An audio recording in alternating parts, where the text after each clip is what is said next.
Druhy tapiet. Predtým, ako začneme tapetovať, mali by ste niečo vedieť o rôznych druhoch tapiet, rovnako ako o rôznych používaných symboloch a náradiach. Bude vám to užitočné pri teoretickej a praktickej práci s tapetami. Papierová tapeta je kompletne celá vyrobená z papiera. Vrchná tlačená a razená vrstva tapety je zalisovaná ku spodnej vrstve. Vinilová tapeta sa skladá z niekoľkých vrstiev.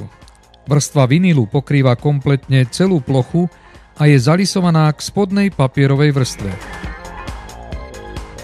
Vinilové a iné typy tapiet môžu byť špeciálne razené, aby vytvárali reliéfny vzhľad.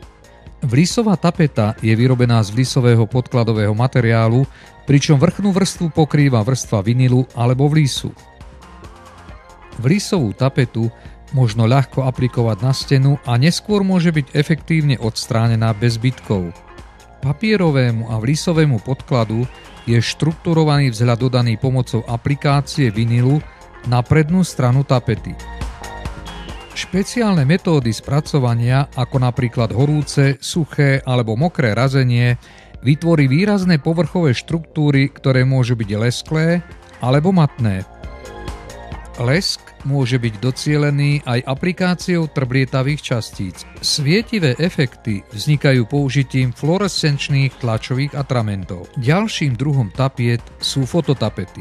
Fototapety môžu byť vytlačené na papierovom alebo vlisovom podklade. Nová technológia tlače mení doterajšie konvenčné striedanie vzoru, ktoré sa opakuje na každom páse a vytvára tak vzor, ktorý celistvo zakrýva stenu.